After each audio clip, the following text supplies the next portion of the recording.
And now it's time to talk about the global politics and Ukrainian role in it. And hopefully we do have Yuri Fizer, our global news editor. Nice to see you. Nice to see you, Volodymyr.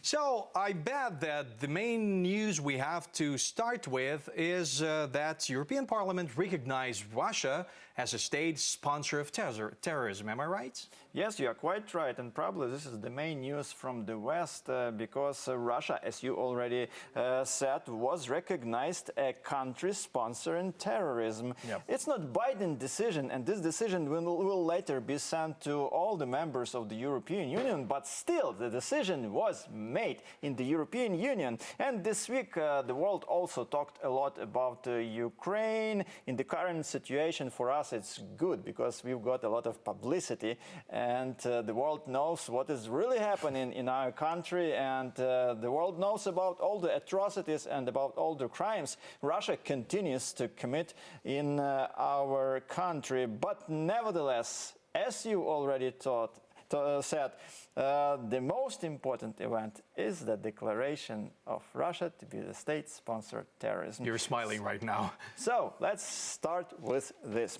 Russia is a state sponsor of terrorism, and it's a country using means of terrorism in its activity. On Wednesday, November 23, deputies of the European Parliament made a relevant decision. 494 deputies of the highest legislative body of the Free Europe voted in favor of this decision.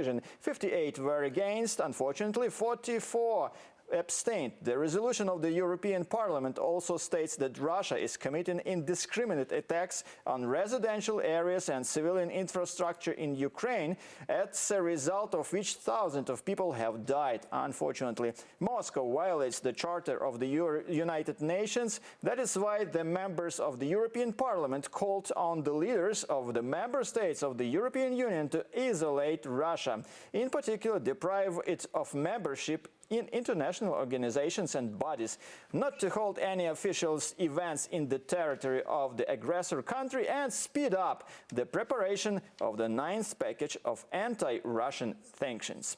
And I will talk more, Volodymyr, about this with my guests. And Tatiana Vysotska, special correspondent in the European institutions, is joining me right now. Tatiana, greetings and thanks for joining us.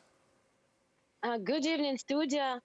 Yes, I was listening of what you were talking about, and I want to add about this resolution to recognize Russia as a state sponsor of the terrorism, that this resolution may have practical consequences in the very near future, because in particular in the official documents of the European Parliament is in particular written that it is a step on the way for President of Russia, Putin, and his government to be held accountable for the war crimes before the International Tribunal, which is not created yet, but anyway.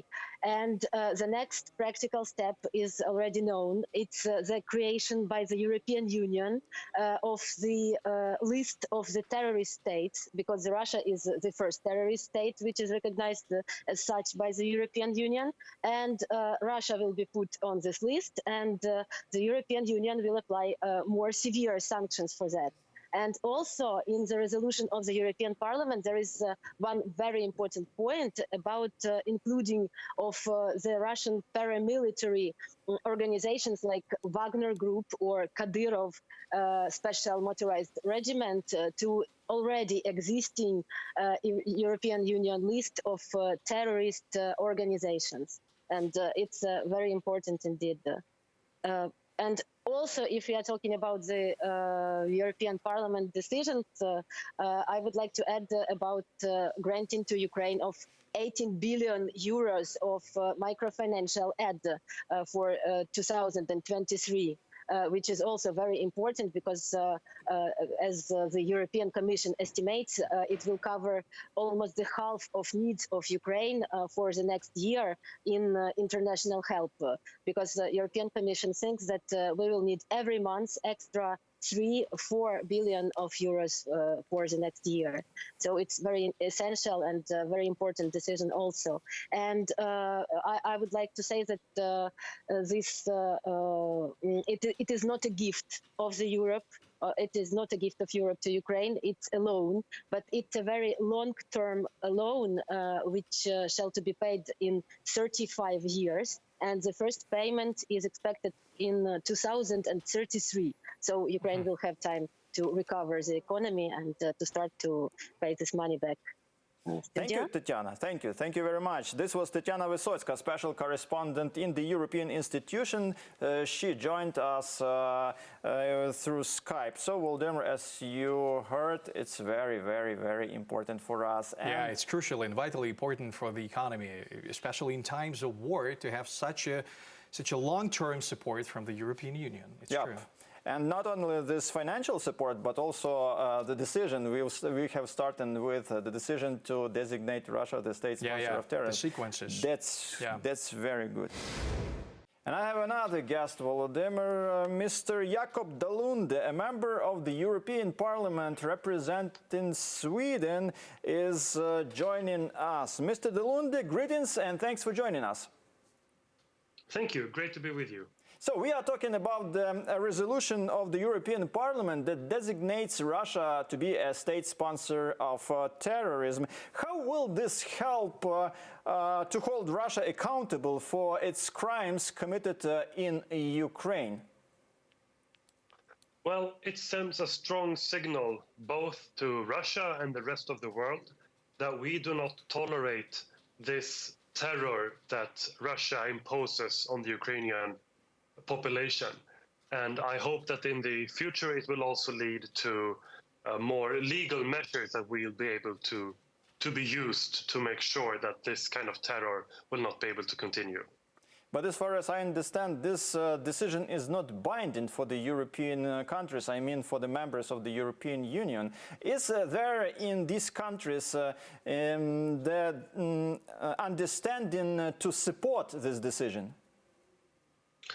Yes, that is correct, that this decision that we took today is not a legal measure, but rather a political signal that this is something that we would want for the future. So, but it is the first step in that process. Yes, that is correct. And what is the second step? Well, there will be a discussion in the EU Commission and among European Union member states on how to take this process going forward. But that is a process that will take some time. But the most important thing to do right now is to rally political support, both to increase the financial support and the military support to Ukraine, and also to isolate Russia, to make sure that other countries all around the world take part in increasing sanctions towards Russia. And in this process, this political signal can be useful also in the short term. Okay, thank you. Will the EU in general and Sweden in particular have enough patience to support Ukraine until we win in this war against Russian aggression? I think so, and I will do my best to do so as well. We need to make sure to handle the energy situation so that this energy warfare that Russia tries to impose on the European Union does not undermine the will to support the Ukrainian people. But so far, I have been heartened by the support both from the public and from the political sphere in the support for Ukraine, even though we need to do so much more, both in the humanitarian support but also military support. Okay, and will the European Union be able to set the price cap on Russian oil, and when can we expect the ninth package of anti-Russian sanctions? Unfortunately, on this area, we're moving far too slow. In the European Parliament, months ago, we voted to ban all fossil imports from Russia to the European Union. And I'm very unhappy with the lack of progress in the European Council, where the European governments are represented. I think it's such a hypocrisy that we, on the one hand, support Ukraine financially and militarily, but at the same time fund the Russian military machine by buying fossil fuels from them. And this abomination needs to stop. Mr. de Lunde, thank you very much for answering my question, and thank you very much for all the help and support we are getting from you personally as a member of the European Parliament and from Sweden. Thank you very much. This was Mr. Jakob de Lunde, a member of the European Parliament representing Sweden. Volodymyr, Yep. I have a question to you. After Boris Johnson, the Prime Minister of Great Britain, resigned as a Prime Minister, a lot of people here in Ukraine started worrying about what would be the future support of London for Ukraine. Did you worry? But frankly. No, well, I'm not going to lie. Yes, I was worried a little bit because I was worried whether the support that the Boris Johnson's cabinet has started could be shrinking or reduced, and I was really happy when the election was finished and we saw the next prime minister who supports Ukraine right now. Good to hear this from you. Don't worry. London is with us. This was confirmed by the current Prime Minister of Great Britain, Rishi Sunak. By the way, he visited Ukraine last week and he met with the President of our country, Volodymyr Zelensky. Rishi Sunak, Prime Minister of Great Britain, visited Ukraine. He discussed with our President the most important issues of Ukraine and Britain, as well as for global security. During the meeting, the British Prime Minister promised to provide additional military aid, in particular 120 anti-aircraft guns, radar stations, as well as special winter equipment for the military. The total cost of the aid package will cost about $60 million. Britain will also allocate about $15 million for the response within the World Food Programme and about $5 million for the international organizations for migration. And this is what Rishi Sunak said while meeting with our President Volodymyr Zelensky in Kyiv. Let's just hear. This year alone, we have provided £2.3 billion of military support, and we will do the same again next year. As you succeed in pushing back Russian forces on the ground, your homes, your hospitals, your power stations are being destroyed by the air. So to help you defend yourselves, we are today providing new air defense support, including 120 anti-aircraft guns, radar, and anti-drone equipment. So, as you heard, Volodymyr, we will have this support from Great Britain, so don't worry, as I told you.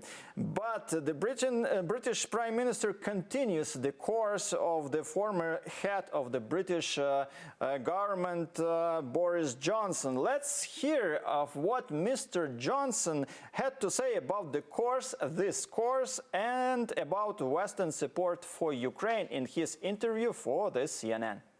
What happened was everybody, Germans, French, Italians, everybody, Joe Biden, saw that there was simply no option because you couldn't negotiate with this guy.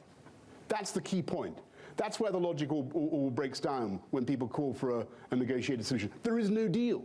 He's not offering one. So quite inspiring, isn't it, Volodymyr? Yeah, it's really inspiring. But now let's draw some attention to another international event that has been held like 5 days ago, the presidential elections in Kazakhstan. So this country is also crucially and vitally important in terms of the full-scale invasion of Russia and Ukraine. Yes, you are quite right. Many people in Ukraine, for example, think that Kazakhstan is too far from Ukraine. Like neutral. Yeah, maybe like neutral, but they don't understand that Kazakhstan had very close relations with Russia, and that's a threat for Ukraine. And so these elections are very important for us. And now it's official. Kassym-Jomart Tokayev became the president of Kazakhstan. The head of the Central Election Commission of the Republic of Kazakhstan, Nurlan Abdilov, announced the final results of the country's presidential elections. About 70% of Kazakhs voted. The elected president won 81% of the votes. Tokayev has become president of Kazakhstan in 2018 after Nursultan Nazarbayev, who had led the country for 28 years, supported Tokayev's candidacy in the early elections. On June 17, 2022, Tokayev stated that he would not recognize quasi-state entities in Donbass controlled by the Kremlin. In February, Kazakhstan refused Russia's request to join its troops for a full-scale offensive against Ukraine, as well as to recognize the self-proclaimed LNR and DNR. So, is this Central Asian country slowly moving from the Russian orbit, Volodymyr? Ah, that's a really good question. This and more I will ask my next guest. This is Akejan Kayagaldin, former Prime Minister of Kazakhstan. Mr. Kayagaldin, greetings and thanks for joining us. Thank you for having me. Mr. Kayagaldin, from what we see now in Kazakhstan, based on the election that took place in your country a few days ago, is Kazakhstan slowly moving from the Russian orbit? I think so. We're slowly moving toward real independence.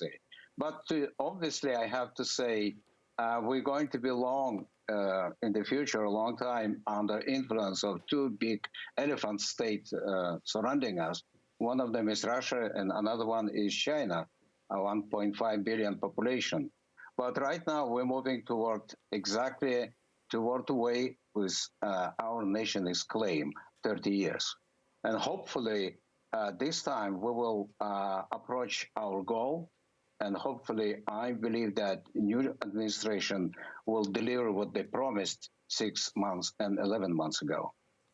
Mr. Kayagaldin, why does Kassym-Jomart Tokayev, the president of Kazakhstan, newly elected president of Kazakhstan, abstain from helping Russia in its aggressive war in Ukraine? Well, it's good for us, but why does he do it? We all in Kazakhstan, we all understand that today in Ukraine, what's going on there is not just you fighting for your independence, for your freedom. You're also fighting for freedom and independence of former Soviet Union states, which is still widely open eye, watching what's going on there. And you must understand that the sentiment of Kazakh and Uzbek and Kyrgyz, all the people, ordinary people, including political class, even leadership, they're just willing you to win this war. Because you're right now not depending on Europe, you're right now depending freedom in former Soviet Union territory. This is why. That's true. But do Russians somehow try to press you to help them? Of course, they will. We're having over 7,000 kilometers border and a huge influence, and we absolutely depending the route to global market for oil, for gas, other raw materials is crossing out via Russia. And that's right now why we're looking for new routes. And probably our future global market is going to be across China and Far East Asia. This is something very new for us. In January this year, at the beginning of January this year, you had protests in Kazakhstan. Why did they fail? The protest was, it's a long time running problem with economy. We're not recovering since 2008 financial crisis. And this almost, permanently going crisis, plus huge wave of corruption and a big amount of money, over 300 billion right now in the foreign account in foreign country. That's why Peter was very upset. But former regime, they tried to get back to power. They tried to dismiss Tokayev from position, and it was coup against him, quite bloody one. It was huge bloodshed. That gentleman who is right now elected again, and you can understand why he called early the snap election, because right now he wants to be real independent president. He wants to cut it off, past connection to President Nazarbayev, because he wants really to deliver what he promised the nation. By the way, you mentioned President Nazarbayev, and my last question to you will be about him. What does he do now? He's claimed that he's retired pensioner, but he's trying to get back to political life.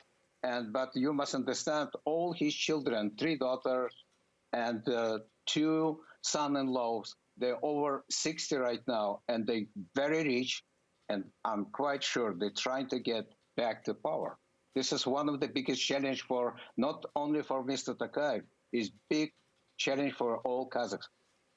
Okay, thank you very much, Mr. Kayagildin. Thank you for your answers. This was former Prime Minister of Kazakhstan, Akejan Kayagildin.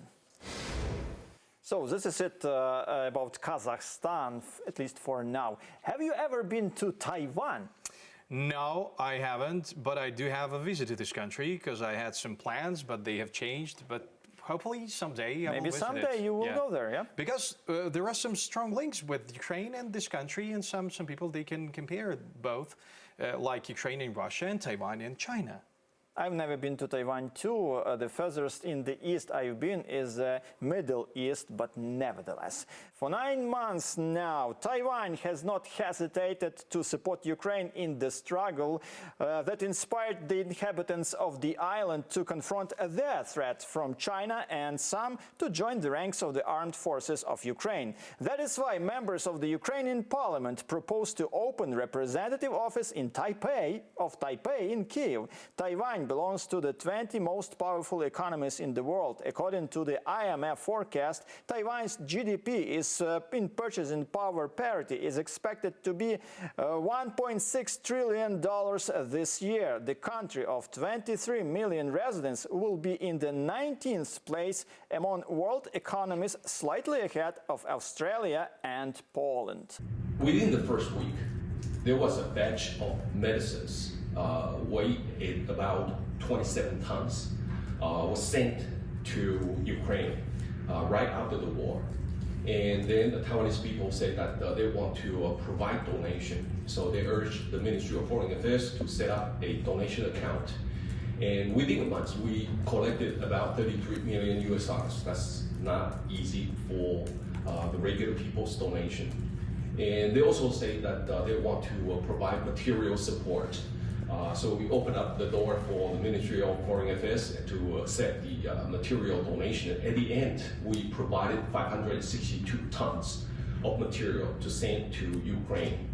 And we did this not because we are asking for anything in return, but because we think it is the right thing to do.